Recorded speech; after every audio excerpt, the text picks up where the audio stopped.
Okay. So, good evening po sa ating lahat. Tonight, ang topic po natin is historical critical analysis, which is naging dominant means of interpretation siya for siguro 200 years, no? 200 years or so. Baka nga matagal pa eh. I believe yung mga naririnig natin na concept ng preaching usually ay galing sa ano na to, sa methodology na to. So kung yung follow yung old school, ang tinuturo nila ay historical critical analysis lang. Kung totoo yung theory na yon, di hanggang ngayon na lang yung lesson natin. Pero uh, mas marirealize natin when we get dun sa mga um, later sections, makikita natin yung napaka-limited pala ng historical critical analysis, no? At aabot ka sa, ang tawag mo dito, makikita mo masyado yung hangganan. And yung hangganan na yun, hindi ka na maka-go beyond. Okay? Pero, ewan ko kung, siguro, hindi nyo maintindihan yun sa simula, pero makukuha nyo rin later on. So, lesson objectives natin, Historical, understand the historical critical method, trace key historical and philosophical developments, and then identify figures and movements that shape biblical exegesis. Tapos apply, meron tayong doon sa bandang dulo ng ating lesson, apply exegetical steps to Old Testament texts. Ngayon, bakit Old Testament? Kasi yung material, no, na pinagbatayan ko niyan is ano yun, exegesis of the Old Testament. Ni Douglas Stewart. Okay? So introduction to historical criticism, no, defined as a discipline, critical study of biblical sources. At yun, seeks truth for its own sake, distinct from pre-modern interpretation. Uh, Pre-modern meaning um, yung times na hindi pa masyadong dinidiscuss at length yung yung concept ng history. Pag pre-modern, mas naka-highlight dito yung more siguro nga yung sa Catholic tradition bago dumating yung Reformation. Okay, so mga ilang mga ilang personalities sa 3rd and 4th century, sina Origen, si Dionysius, si Jerome, stylistic insights, dogmatically motivated. Anong tinutukoy dito? Yung means nila to interpret scripture, nauna yung dogma or creed, no? Yung creed, o yung 3rd to 5th century doctrines na itinuro ng mga church fathers, yun yung nagiging sabihin natin, scope and limitation ng pagbabasa nila ng scripture. In other words, ang isang goal nila sa pag-interpret ng scripture is i-prove nila by scripture yung kanila mga belief systems, mga belief system. May pagka-systematic theology yung dating na kung saan ang ang of course merong pag-aaral ng context, no? Pero ang goal niya is to prove, for example, yung mga mga early debates about the divinity of Christ, yung na si Jesus at saka yung Trinitarian doctrine, no? And even yung authority of scripture. Mga importante to eh. Foundational conversations nitong patristic era. And of course, yung yung co-equal nature ng Holy Spirit, no?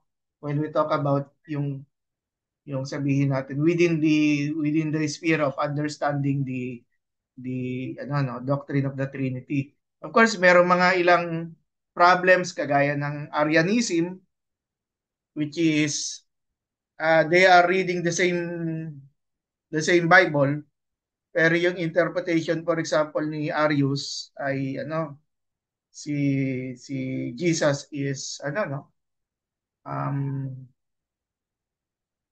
um merong time hindi siya nag-exist, no? Na yun yung ni-respond ni ano ni Athanasius doon sa debate na kung saan si Athanasius yung ano yung nag-win. So, makita natin may sabihin natin merong tension, no? Yung tension yung paggamit ng interpretation ng Bible to ano no, to defend yung mga doctrines na itinuturing na ano na orthodox, yung correct at accepted ng ano no na ng Council of the Churches, no. Kaya merong mga councils, no, yun yung role ng councils. Sila yung nagiging ano yung hindi ito um uh, a means to approve one personality. Well, of course, meron sila tumatayo na no, defender of the faith na nagbibigay ng presentation sa mga ano yung for example yung ano no yung modes ni Jesus, no, which is yung isang naging problem ng Unitarian doctrine na si Jesus din daw yung father, no, the father. Masyadong taken literally yung ano no, yung ano I am the father are one, no, without paying attention to the separation of the persons, no, within the Trinity. And so tsaka merong dalawang schools, no, the school ng Antioch at saka yung school ng Alexandria.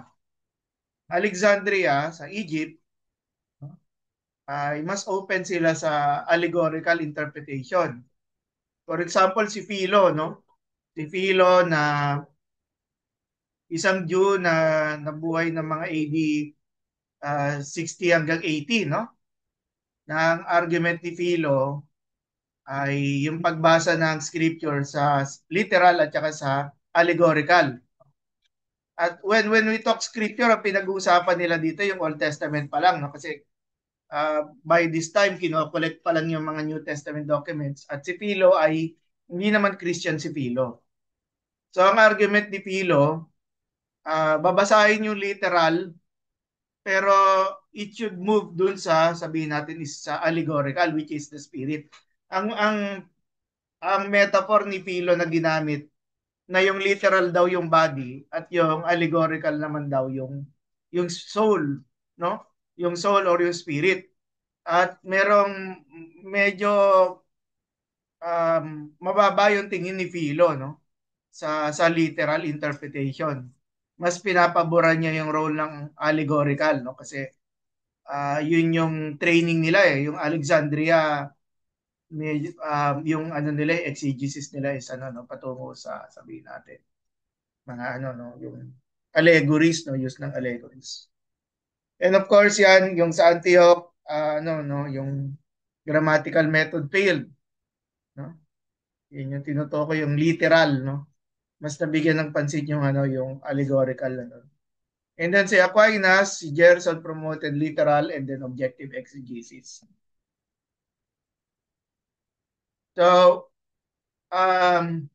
siguro teka lang, alam ko mapag-uusapan naman natin si Augustine, no. The Renaissance to the Reformation, by this time si Erasmus, yung ano no, yung editor ng Textus, later ng Textus Receptus.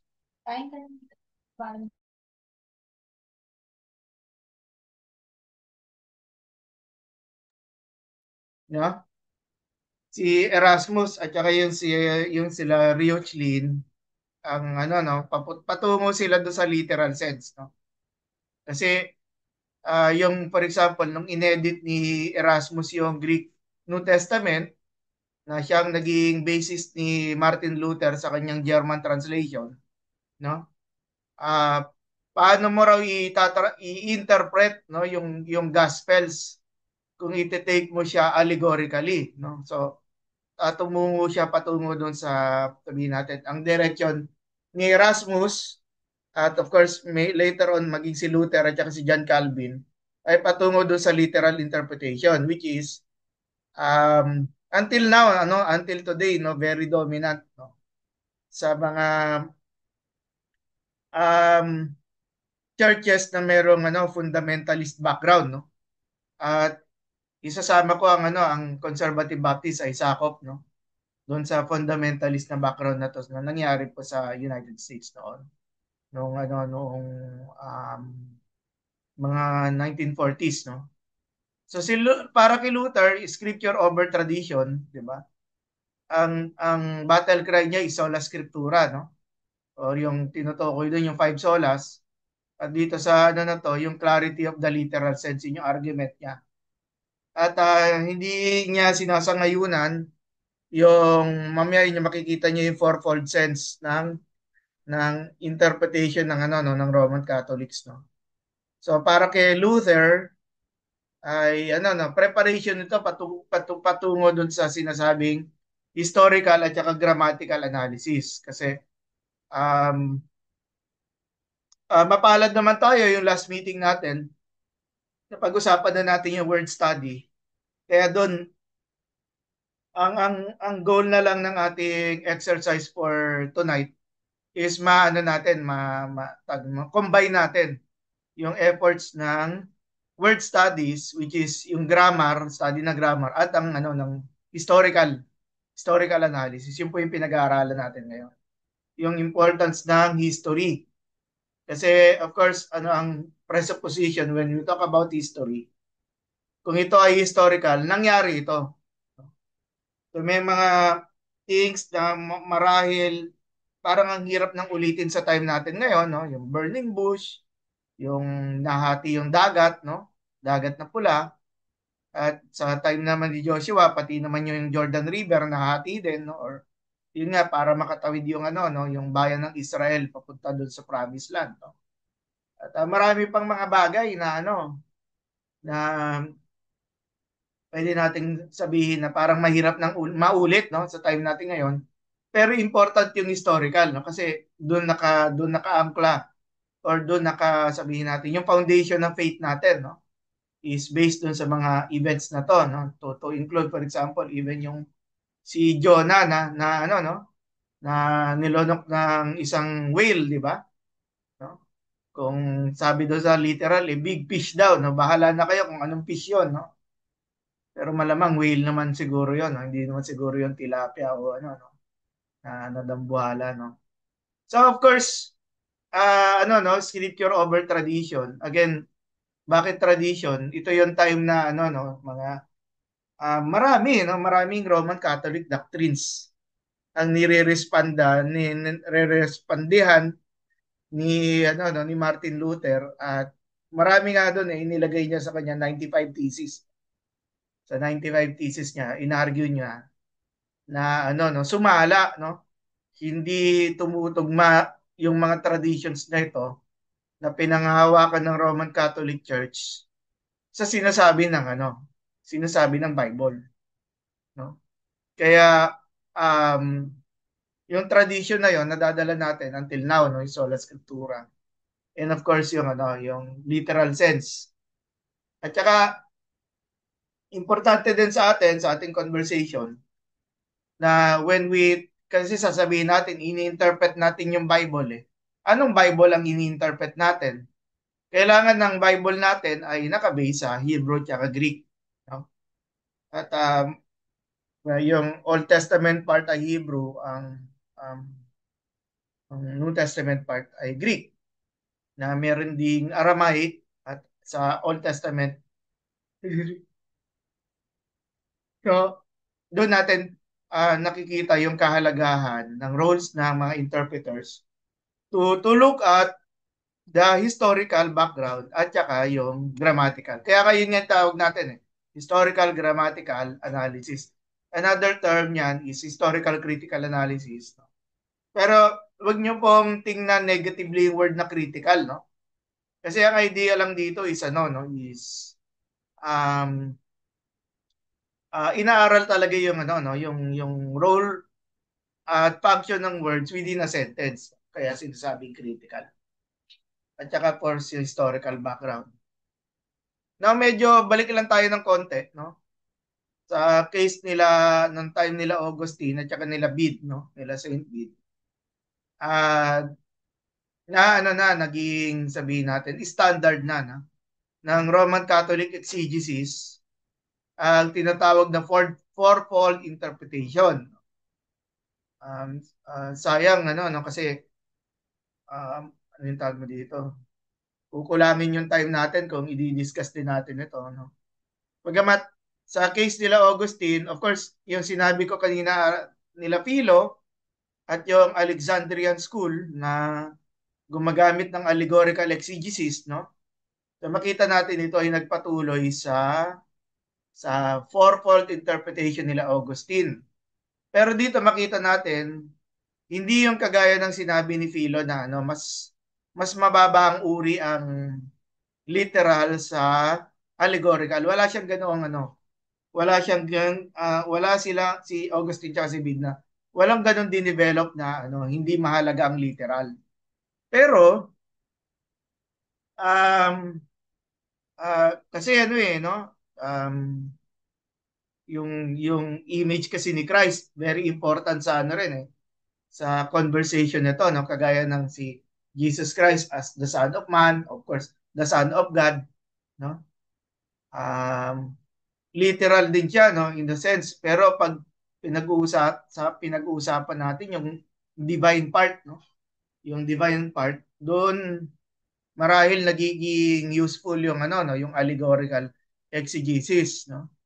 At siguro no, looking forward dito dun sa sinasabing typology, no, typological interpretation. Part 'yon napag-usapan natin last meeting, no? So, yung historical ay literal, no, equals literal. And then yung allegorical nga, and then yung tropological or moralizing feature. When we say moralizing, hinahanap nila dito yung ano moral truths, no, na tinuturo ng isang passage. So may pagka yung yung means niya of analyzing yung text is para makita yung ano yung uh, moral value ng isang pinag-uusapan. Bagamat we talk about the literal, no, yung literal interpretation. Pagkatapos kasi ng Reformation, sumunod doon yung ano no, yung Anabaptist movement at saka yung nagkaroon ng ano no ng reaction within the Lutheran Church or the Church of Germany na ano nawawala daw yung moral sense ng scripture kaya bumalik din ano yung sinasabing pietism. Pero ang topic natin is about yung literal. Ang binabanggit ko lang dito na yung number 3 no, yung tropological, medyo na-revive siya no when it comes dun sa paghahanap ng ano ng moral aspects at saka holiness, no. Yung mga bagay na responsibilities ng isang Christian when it comes to ano no talking about holiness. And another diyan yung anagogical, no. Dito sa anagogical is papunta rin siya doon sa sinasabing ano no typology, for example sa gamit sa Galatians na ano no yung between Sarah and ano no and Hagar, no, the when yung sinasabi ni yung teaching ni Apostle Paul sa Galatians about the problem ng law at saka ng grace, no, that yung Mount Sinai at saka yung ano no yung heavenly mountain, no. So merong cases na yung anagogical, no. Pero when we talk about the second, no, mas kilala natin yung allegorical sa tinatawag na spiritualizing interpretation, no. Ini-spiritualize. At siguro hindi ko na kailangan i-explain yon. Somehow, nakakarinig na tayo ng mga ganong ano, no? O kaya tayo rin, ano? Nagturo tayo ng ano, no, ng Bible na ini-spiritualize natin. No? Wag na kayo mag-guilty, no? Kasi hindi pa naman tayo nag-aaral ng hermeneutics noon. Ganun talaga ang magiging sabihin natin. Kalalagyan natin, no? Dahil hindi natin alam yung mga backgrounds nito, mabagsak talaga tayo sa pag-spiritualize ng passages. Okay. So again, yung sa time ng Reformation, yung nakita nyo na fourfold exegesis, ni-reject po ito ni Luther at saka ni Calvin, no? Ni-reject nila. I think pati yata si Ulrich Zwingli, ni-reject din yung ano, yung um fourfold sense, no? Lalo na yung allegorical exegesis. Kaya dito po, no, yung pansin natin, literal interpretation, yung pong sabihin natin, yung tradition of interpreting the literal sense, no? Dito po galing. Pero to give credit naman, merong pang naunang, ano ba name niya? Si Lefebvre, no? Si Lefebvre ay um, um, French, no? French na pare na meron siyang sinulat about sa ano yun, parang commentary ng Psalms pero using the literal exegesis, no? At ayon doon sa ano, yung sa History of Hermeneutics na 4 volumes na pinablish ni Reventre, si Martin Luther daw ay na-influensya ni ano, si Martin Luther ay or si Lefebvre ay naka-influensya both kay Luther at saka kay John Calvin with regards dun sa use of the literal interpretation. At ano yun, no? Sabi nga dito ano yun, no? Merong double literal sense para kay Luther. One is historical and one is prophetic. At yung prophetic na to when it is interpreting interpreting Jesus from the vantage point of the Old Testament. If I'm not mistaken, kay Martin Luther din nang galing yung ano, Christological, kung hindi si Luther, si Calvin. Yung Christological interpretation of the Old Testament.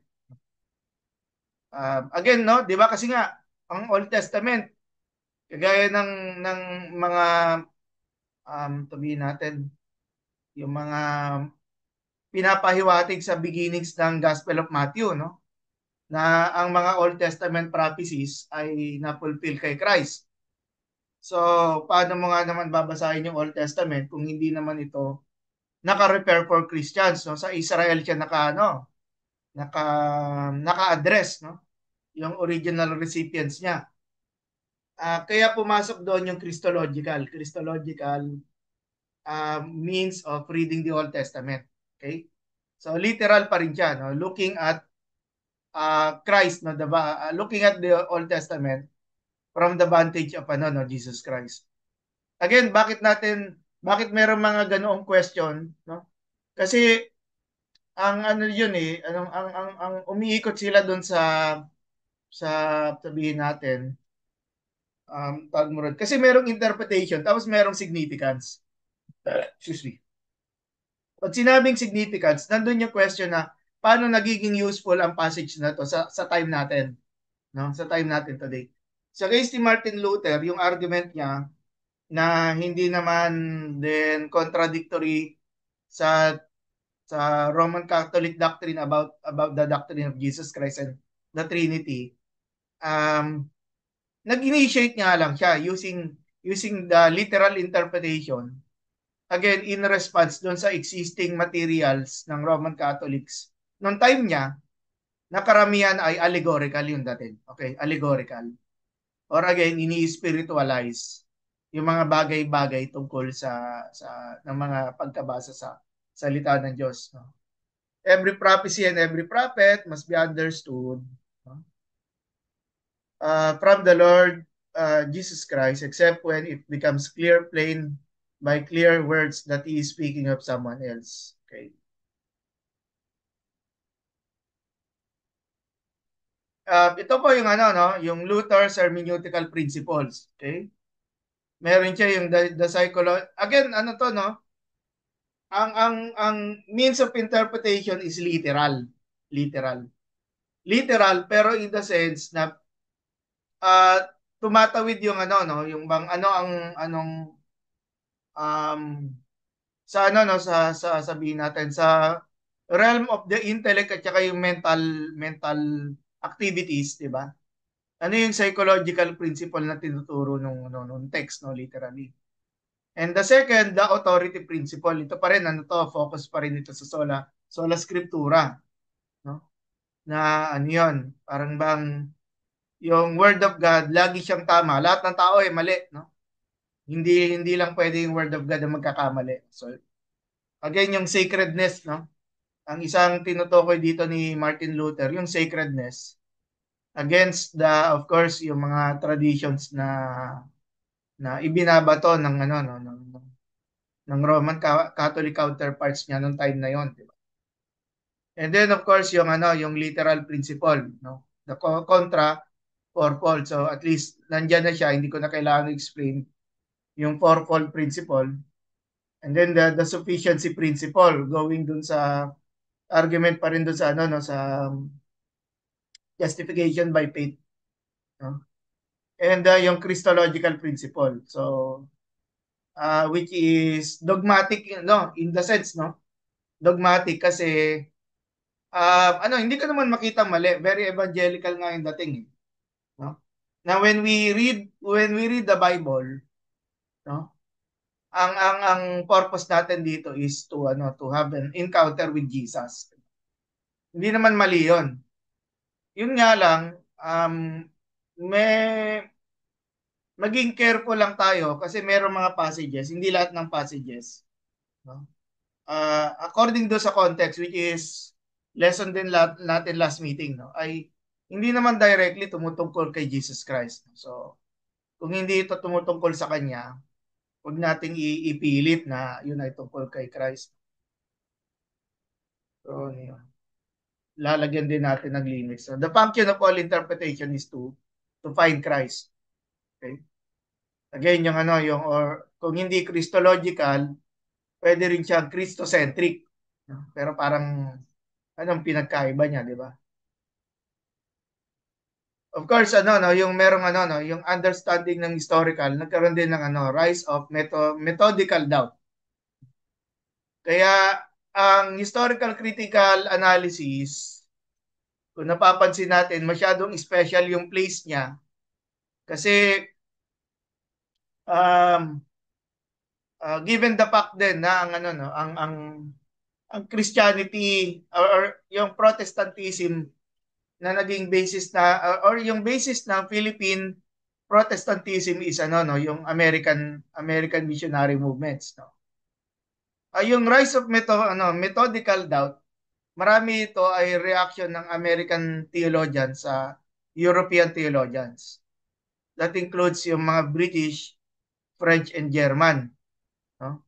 So yung ano no mga issues siya kagaya ng ano no yung yung idea nga ng science na ano um, messages kagaya ng Darwinism, 'di ba? Yung essence ng ano no ng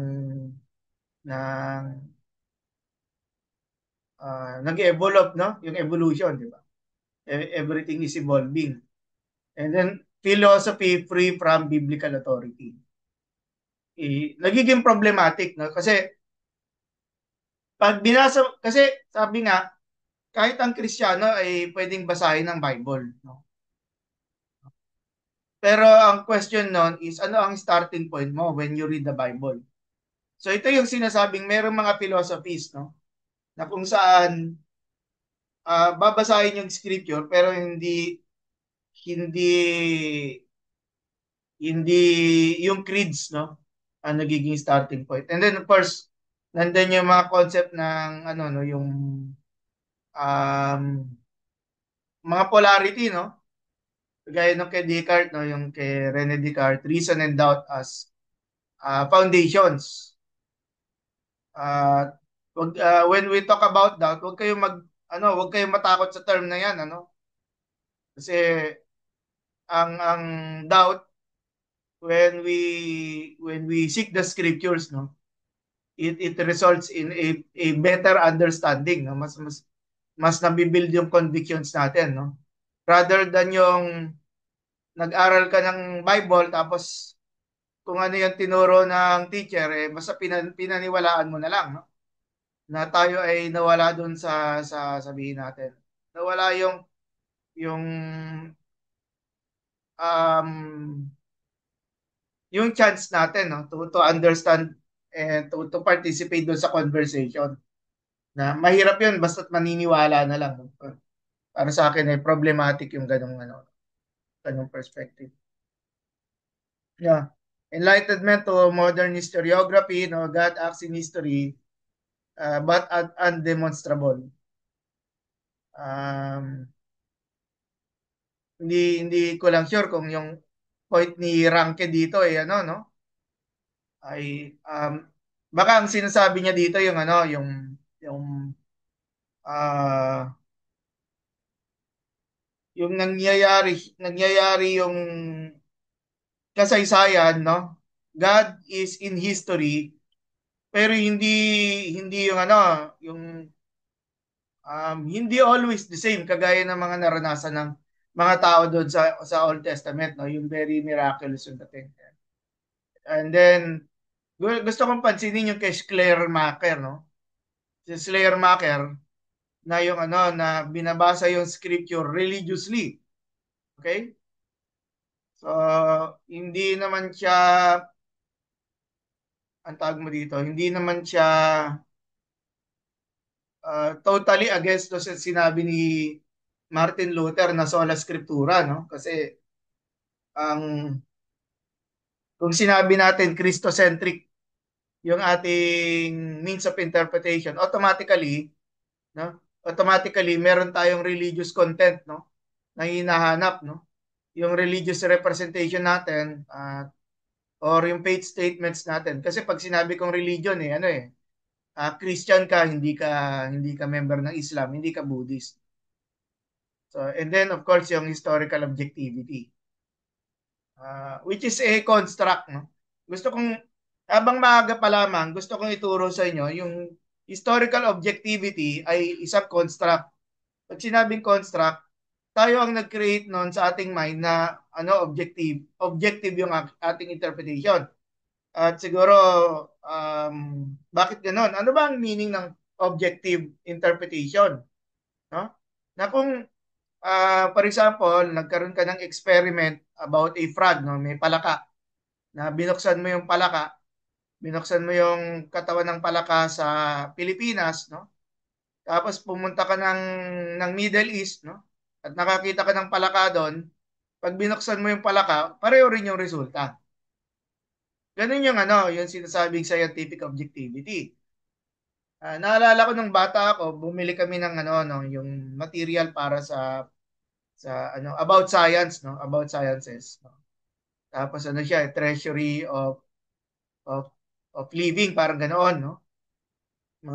And then doon na-encounter ko yung sinasabi ng book na yung room temperature daw ay 20 degrees, no? 20 degrees centigrade.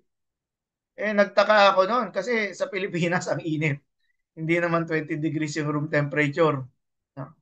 So doon pa lamang, ano yung tawag mo ron? Nung adult ko na lang na-realize na hindi nga naman objective kasi siya, merong sense of relativity. Depende kung saang lugar ka sa mundo, no, nakapwesto. No? Siguro meron talagang lugar, no, na doon sa upper hemisphere na 20 degrees. Anyway, going back, no? Ang yun dito, yung argument kasi yung sa historical objectivity is yung paniniwala na yung same interpretation unites a group of people, 'di ba? Yun yung hypothesis nito eh. And then yung impact ng World War I at saka kay Karl Barth, no? World War I ended positivist certainty. Pag sinabing positivist, ito yung yung theory na ang tao, yung interpreter can discover everything. Kayang i-discover ng tao lahat ng bagay, no? Ayon doon sa kanyang mga sabihin natin ayon sa kanyang sa kanyang lumalawak na kaalaman tungkol sa science. Unfortunately, bakit na-end yung positivist certainty? Kasi yung inaakala nila yung religion, understanding ng science at saka advancement sa technology, ang paniniwala nila yun yung magre-resulta sa world peace, no? Yung kapayapaan ng mundo, baliktad yung nangyari, no? Nagpatuloy yung gera. Actually, dalawang malaking gera pa nga nangyari. No? Yung mga um, Christian at laban sa Christian, ano?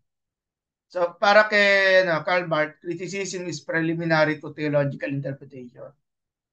Kasi, bakit ba natin inaaral ang Bible? No? Hindi ito para magbasa lang ng story. Kung hindi kailangan makabuild ito ng pananampalataya ng... Hindi, syempre, una sa atin, na binabasa natin ang Bible para mabuild yung ating personal faith. At nang sa gayon, pagkatapos nito, after doing yung interpretation, meron tayong conviction. No? May nabuild tayo na conviction. Ayun yung ituturo natin sa iba. Do not forget, di ba? Kasi hindi natin pwedeng ituro sa iba yung hindi naman natin naranasan. Di ba? Kasi ano tayo, bagsak natin dyan, ano, blind leading the blind tayo niyan. Kaya napakaganda na kung tayo ay aaralin natin yung scripture, tayo muna na ma-experience muna natin, maka-build up ng ating conviction, no, based dun sa ating ano na pinag-aaralan. Scripture is human, yet it speaks God's word, no. Yung content na within ano no, may mga human authors, pero again si God ang ano no, yung overall na nag-orchestrate no ng human history. Kaya very important yung nga sabi ko nga historical critical analysis. I- yung ating pananampalataya ay nakabatay sa mga tunay na kaganapan. And when we say tunay na kaganapan, the miracles are true. Yung resurrection ni Jesus Christ, it is totoo ito. Bodily resurrection ito, no? At for example sa case ng Luke 24, no, kasama pa nila si Jesus, yung resurrected Jesus na kumain, di ba? At kahit dun sa John chapter 21, ano rin, meron din handaan. So, makita natin, ano, no, going back dun sa lesson 1 natin na binanggit ni Moises Silva, the Bible is divine but it is also encapsulated in human language. Okay. So yung God of history, God responsible for history, and the people that were part of that history, nakasulat dito sa ating Bible, both sa Old at saka sa New Testament. So yung Bible ngayon, nag-stand siya as the witness, no, to what God did, no, in history. Makita natin magkakaroon tayo ng malaking problem kung hindi historical yung approach natin ng scripture. Kasi magiging ano na lang siya, no, mare-reduce yung storya na mga kaganapan sa Bible into ano na lang, parang folk tales na lang siya. Kaya nga ano no, yung every time we teach the Bible, tatayo tayo sa pulpit, o maglilid tayo ng Bible study, no? Kailangan i-establish natin yung yung pinagbabatayan ng ating message ay sa isang bagay na nangyari in the past, which is yung historical criticism, historical event. So understanding history, it is rational. Although when we talk about yung mga miraculous, mga supernatural events, mga sabihin natin mga paggawa at pagkilos ng Holy Spirit, no? Rational siya in the sense that we know it is within the ano no, within the power of God, no? Kayang gawin ng Diyos 'yon.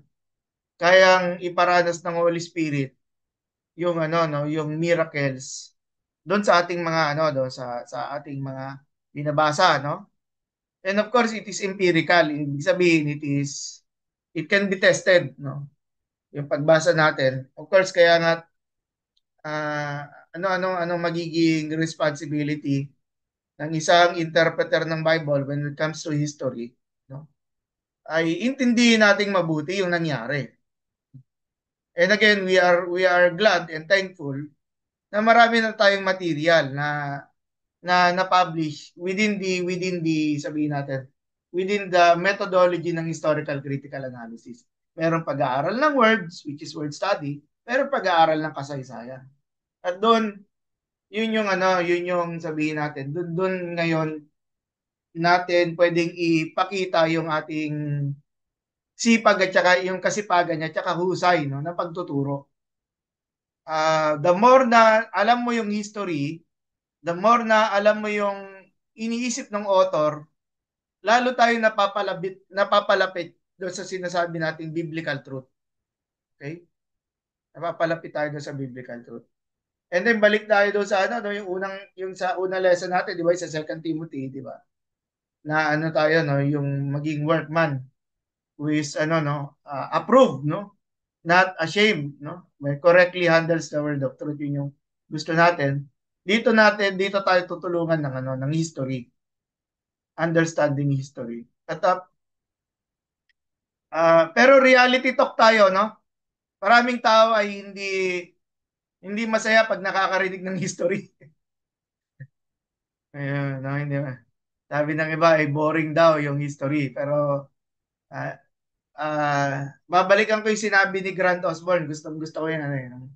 Minsan nagsalita siya sa Manila, no?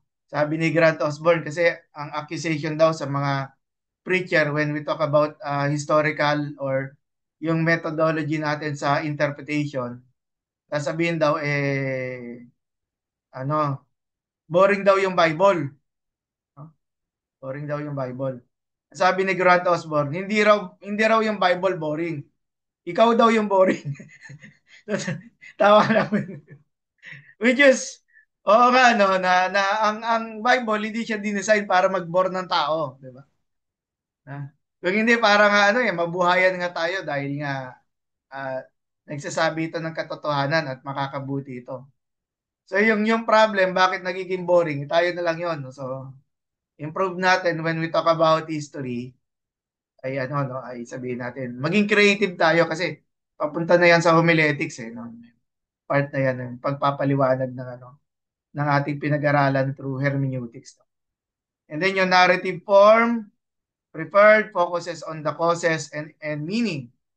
No? Causes at saka effects, ano yung meaning ng kanilang conversation, anong role ng characters doon sa story. No? Mas mapag-aaralan natin yung next meeting. Yung tungkol sa narrative analysis, narrative criticism. Again, ano, no? Um, malaking tulong yung historical critical analysis. Pero gusto natin, anong tawag mo dito? Mapagyaman pa natin lalo yung ating understanding ng scripture. Kaya hindi tayo titigil lang sa sa historical critical analysis.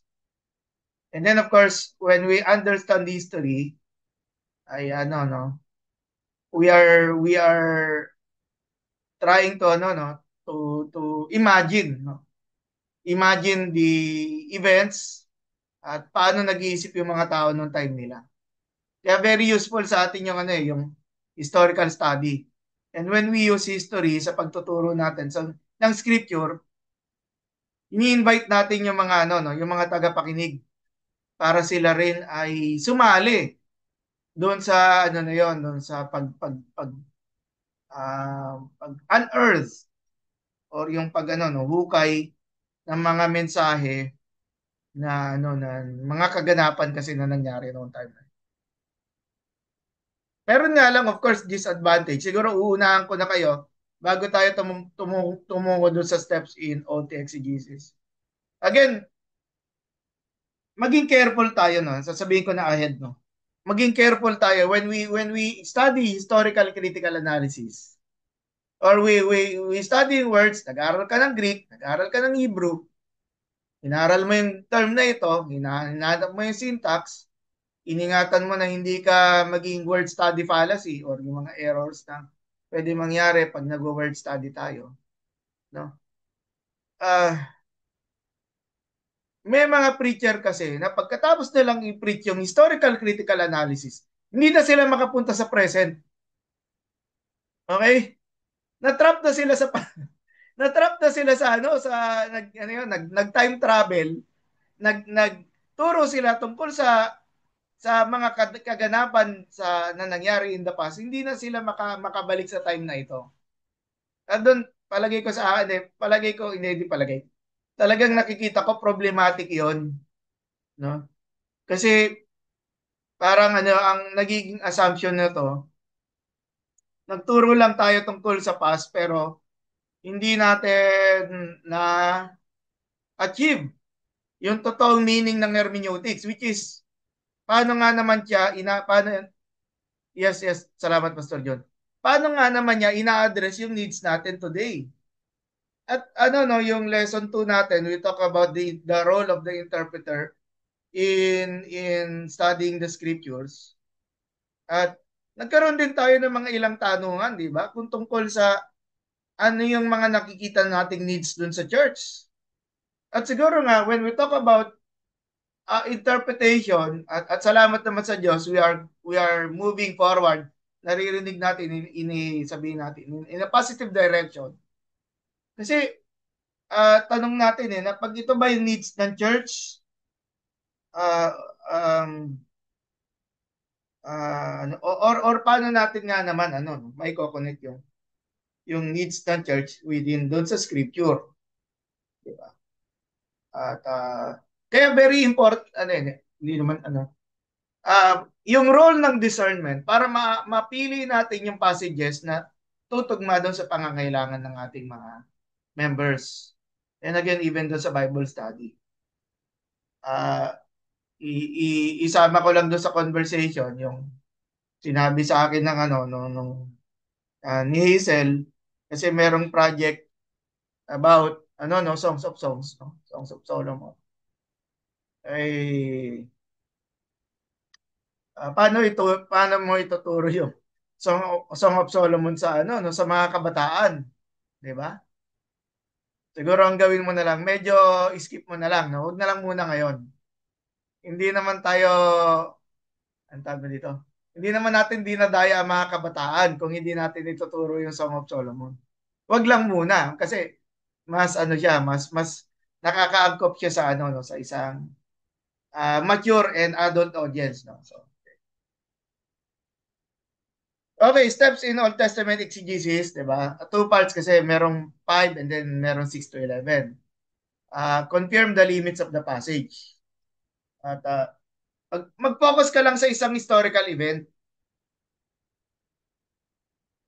Huwag natin kunin lahat. Mag-focus ka lang sa isang historical event at kung interested ka ituro din yung susunod, o di gawin mong series ang preaching mo or Bible study.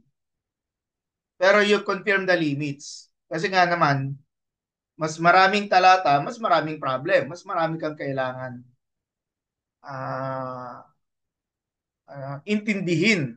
At ang problem nga nito, kung ang chances is lumagpas ka sa isang talata na na hindi na kino-cover ng topic. And then after doing yung na-confirm mo na yung limits ng passage na gusto mong aralin, no? I-research mo yung historical background. Ano ba yung mga kaganapan, di ba? Ano yung mga pangyayari? At bakit ito nangyari sa kasaysayan ng Israel?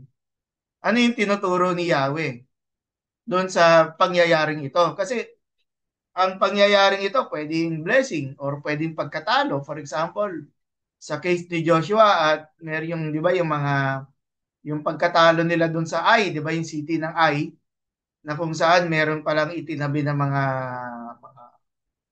idols no na nagaling doon sa no sa kanilang mga previous na conquest na yun ang tinuturo na kung saan of course yung message ng holiness no para sa isang community na pinili ni Yahweh, yun yung tinutukoy doon.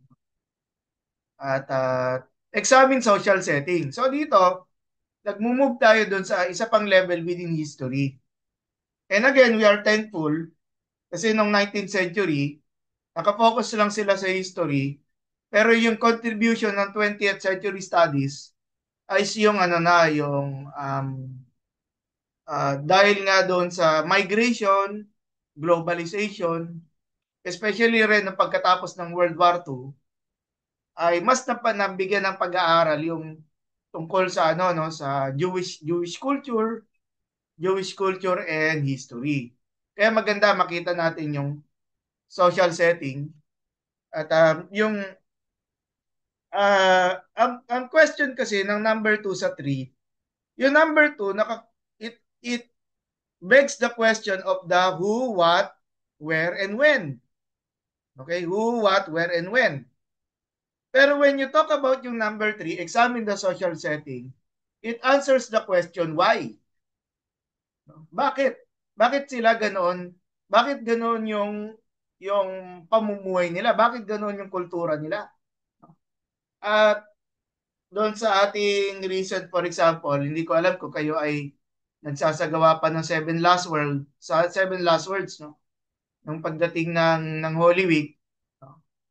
Marami po sa Seven Last Words ay mas maintindihan when we talk about number 3, yung social setting. No? Hindi lang siya nakafocus doon sa kaganapan. Ang tao rin ay curious, bakit ganun yung sinabi ni Jesus? Hindi lang siya nag-focus doon sa may sinabi si Jesus, bakit ganun ang sinabi niya? So maraming aspeto ng kultura at mensahe din mula sa Old Testament na nangyayari po when we talk about yung mga ganitong usapin. And then of course, you study historical foreground. Yung background, mga kaganapan, yung foreground, um yung details, no? Yung anong tawag mo dito? Yung details ng history, how it moves the story forward. Ito yung yung mga so what, no? Ano ngayon? No, yung study historical foreground. Saan ba ito? Bakit ano ba ang layunin? Bakit ba natin pinag-aaralan yung history? Ito yung nagmo-move forward, no? Ito yung nagbibigay ng rationale. At somehow dito tayo pwede tayong yung pag nagbi-build tayo ng application, no? No, dito natin kinukuha sa number 4. Nagke-create tayo ng application. Bagamat nandito pa lang tayo, dito nakakaisip na tayo ng application. Number 5, kung kaya naman analyze geographical context. Gaano pa, for example, we are reading the Gospels, gaano ba kalayo yung mga events for example, sa Bethsaida, sa Capernaum, sa Jerusalem, o kaya when you're reading the book of Acts, di ba?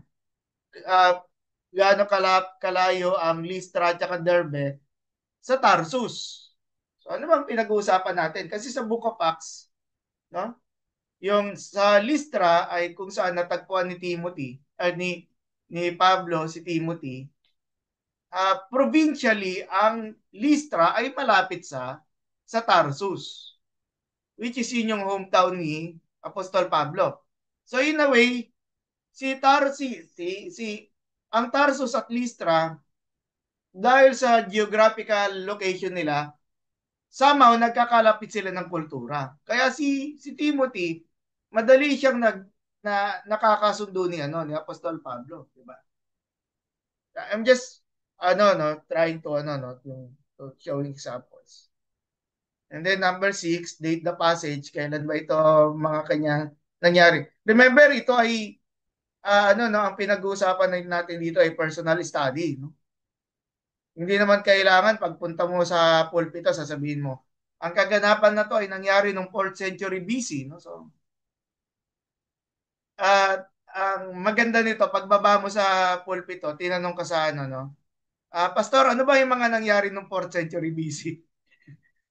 Kailangan ready ka, no? Kasi 4th century BC ka dyan, di ba? No? Okay. And then, explain what is not obvious. Ito yung role natin. Again, we are doing the study. 70% ng labanan nasa ating mga kanya-kanyang tahanan because of the preparation. Di ba?